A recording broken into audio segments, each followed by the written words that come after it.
الحمد للہ وکفا وسلام علی حبیبہ المصطفیٰ اما بعد اعوذ باللہ من الشیطان الرجیم بسم اللہ الرحمن الرحیم وذکر فی الکتاب ابراہیم صدق اللہ العلی العظیم۔ درود شریف پڑھیں۔ اللہم صلی علی سیدنا شفیعنا حبیبنا مولانا محمد بارک وسلم صلو علیہ صلاۃ و سلام علیک یا رسول اللہ صلی اللہ تعالی علیہ وسلم۔ حضرات محترم، جو حضرات قربانی کرنے کا ارادہ رکھتے ہیں ان کے لیے میں یہ بتا دوں کہ قیامت تک کے مومنوں کی ماں حضرت ام سلمہ رضی اللہ تعالی عنہ کہتی ہیں کہ پیغمبر اسلام نے ارشاد فرمایا کہ جب تم بقر عید کا چاند دیکھو اور تم میں کا جو کوئی قربانی کرنا چاہے تو اس کو چاہیے کہ بال منڈانے یا ترشوانے اور ناخن کٹوانے سے بچا رہے تب تک جب تک کہ وہ قربانی نہ کر لے۔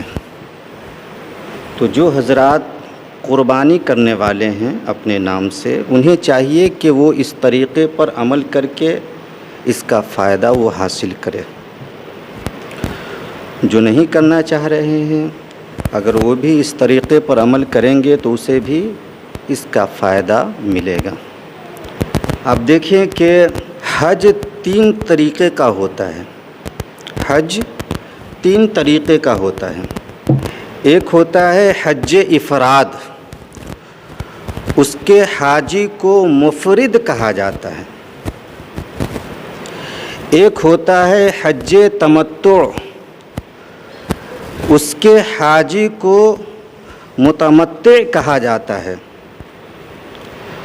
اور ایک ہوتا ہے حج قران، اس کے حاجی کو قارن کہا جاتا ہے۔ حج کی 3 قسمیں ہوئی۔ حج افراد جو ہے یہ سب کے لیے نہیں ہے۔ جو میقات کے اندر رہ رہے ہیں یا جو مکہ شریف میں رہ رہے ہیں، حرم شریف میں رہ رہے ہیں، ان کے لیے حج افراد ہے۔ اور حج تمتع اور حج قران یہ ہم سبوں کے لیے ہے۔ حج افراد میں کیا ہوتا ہے تو آپ دیکھیں کہ جو میقات کے اندر رہ رہے ہیں یا جو مکہ شریف میں رہ رہے ہیں، وہ جو حج کرنا چاہیں گے تو وہ صرف اور صرف حج کا احرام باندھیں گے، وہ عمرہ کا احرام نہیں باندھ سکتے۔ اور حج تمتع، حج قران یعنی حج افراد صرف میقات اور حرم والے کے لیے ہے، اور حج تمتع اور حج قران یہ ہم سبوں کے لیے ہے جو میقات سے باہر ہے۔ اچھا، بہت سارے حجاج کو یہ پتہ نہیں ہوتا ہے کہ وہ حج جو کرنے جا رہے ہیں وہ کس طرح کا حج کرنے جا رہے ہیں۔ حج تمتع کرنے جا رہے ہیں یا حج قران کرنے جا رہے ہیں، چونکہ نیت سے ہی معاملہ بنتا بھی ہے بگڑتا بھی ہے۔ حج تمتع میں جب بندہ احرام باندھے تو اسی وقت عمرہ کرنے کا ارادہ کرے، عمرہ کرنے کا ارادہ کرے، وہاں جائے، عمرہ کرے، سعی کے بعد حلق کرے یا قصر کرے، اس کے بعد وہ احرام کی پابندی سے نکل جائے۔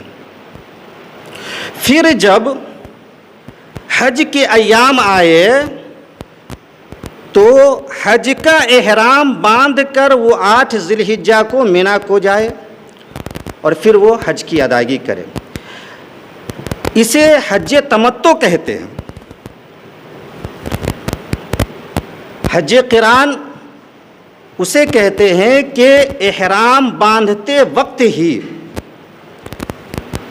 حاجی عمرہ کرنے کا بھی ارادہ کر لے، عمرہ کرنے کی بھی نیت کر لے اور حج کرنے کی بھی نیت کر لے۔ یہ بات غور کرنے کی ہے۔ اگر احرام باندھتے وقت حاجی نے عمرہ اور حج دونوں کا ارادہ ایک ساتھ کر لیا تو وہ حج قران میں شامل ہوگا۔ حاجی جب گیا وہاں عمرہ کرے گا، کرے گا، سعی کرے گا، سعی کرنے کے بعد وہ حلق نہیں کر سکتا، یعنی سر کا بال نہ وہ منڈا سکتا ہے، نہ وہ ترشوا سکتا ہے، اور نہ وہ احرام کھول سکتا ہے۔ سعی کرنے کے بعد وہ احرام میں ہی رہے گا، کب تک؟ جب تک کہ وہ حج نہ کر لے۔ جب حج ہو جائے اور 10 ذی الحجہ کو برے شیطان کو کنکریاں مار کر قربانی کر لے، اس کے بعد وہ پابندی احرام سے نکل سکتا ہے۔ ایسا کرنے والے کو قارن کہتے ہیں، اور اس حج کو حج قران کہتے ہیں۔ یہ سب سے سخت ہے، سب سے مشکل حج ہے، لیکن سب سے افضل حج جو ہے یہی ہے، حج قران۔ مشکل اس لیے ہے کہ مانا 1 ہفتہ یا 10 روز پہلے حاجی گیا، عمرہ کیا، اب 10 روز کے بعد حج کی شروعات ہونے والی ہے، تو 10 دن تک وہ احرام میں ہی رہے گا، احرام سے نہیں نکل سکتا۔ کب تک؟ جب تک کہ وہ حج نہ کر لیں۔ اسی لیے حجاج کرام جو ہے ہمارے یہاں سے جو جاتے ہیں، زیادہ تر یہ حج تمتع کی نیت کر کے جاتے ہیں، یعنی یہاں سے جب وہ گئے تو عمرہ کی نیت کیے، یہاں سے حج کی نیت کر کے نہیں جاتے ہیں۔ یہاں جب احرام وہ باندھتے ہیں ایئرپورٹ پر یا میقات پہنچ کر، تو وہ عمرے کا احرام باندھتے ہیں، حج کا احرام نہیں باندھتے ہیں۔ پھر وہاں پہنچ کر عمرہ کر لیتے ہیں، عمرہ کے بعد جو احرام کی پابندی سے نکل جاتے ہیں، پھر جو ہے سلا ہوا کپڑا پہنتے ہیں، پھر جب حج کے ایام آتے ہیں تو حج کا احرام باندھ کر حج کرتے ہیں۔ ایک سوال یہ پیدا ہوتا ہے کہ آخر ہمارے نبی نے جو ہجرت کے بعد ایک حج کیا، وہ کون سا حج تھا؟ حج افراد تھا، حج تمتع تھا، یہ حج قران تھا؟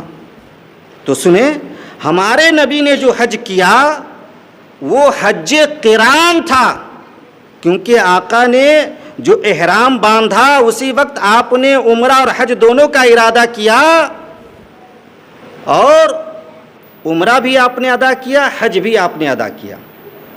تو حضور نے حج قران کیا، یہ سب سے افضل حج ہے، لیکن سب سے مشکل بھی ہے۔ تو پتہ چل گیا آپ کو کہ حج جو ہے 3 طرح کے ہوتے ہیں۔ حج کتنی قسم کا ہے؟ 3 قسم کا، ایک حج افراد، ایک حج تمتع، ایک حج قران۔ اب اس ذات پر تھوڑا سا تذکرہ کرتا ہوں جس کی سنت کو ہم سب اپنانے والے ہیں۔ آپ دیکھیں، 4 چیزیں جو ہیں یہ بڑی اہم ہوا کرتی ہے سبھوں کے لیے: جان، مال، اولاد اور وطن یعنی ملک۔ یہ 4 چیزیں جو ہے یہ سب کے لیے بڑی خاص ہوا کرتی ہے، سب اس سے محبت کرتا ہے، جس کے اندر بھی عقل پائی جاتی ہے۔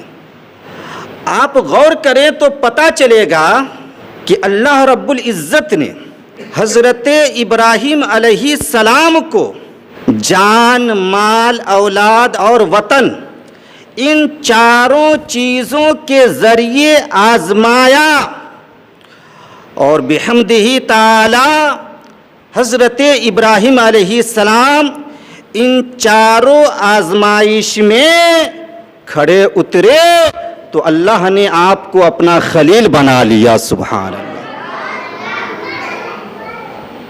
اللہ نے آپ کو اپنا خلیل بنا لیا۔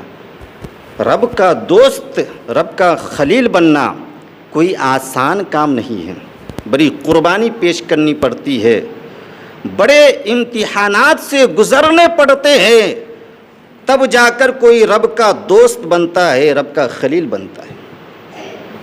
آپ دیکھیں کہ جب رب کے خلیل نے رب کی وحدانیت کا پرچار انوکھے انداز میں کرنا شروع کیا تو اس وقت کے عقل مندوں کو یہ برا لگنے لگا کہ یہ ہمارے معبودوں کو برا کہتا ہے، یہ ہمارے معبودوں کا مذاق اڑاتا ہے، یہ ہمارے معبودوں کے خلاف بولتا ہے۔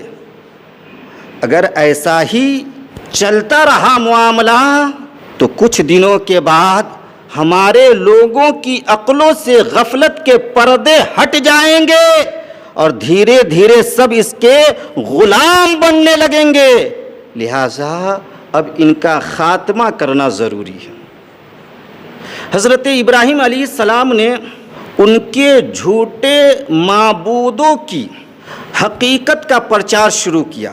اس طرح کھلایا نہ کھایا، پلایا نہ پیا، بولا، ان کے معبودوں سے کچھ جواب نہ آیا، تو رب کے خلیل نے لوگوں سے کہا کہ ان باطل معبودوں کو چھوڑو، اس کی پرستش چھوڑو، ہماری طرف آؤ، کیونکہ ہم اس معبود کی عبادت کرتے ہیں جو ہمارا خالق بھی ہے اور سب کا مالک بھی ہے۔ سبحان اللہ۔ آج بھی ہو جو براہیم سا ایما پیدا، تو آگ کر سکتی ہے انداز گلستہ پیدا، آگ کر سکتی ہے انداز گلستہ پیدا۔ اللہ تعالی ہم سبوں کو اپنی شریعت سے، اپنے پیشواؤں سے سچی پکی الفت و محبت کرنے کی توفیق عطا فرمائے۔ اللہ تعالی ہم سبوں کی حفاظت عطا فرمائے۔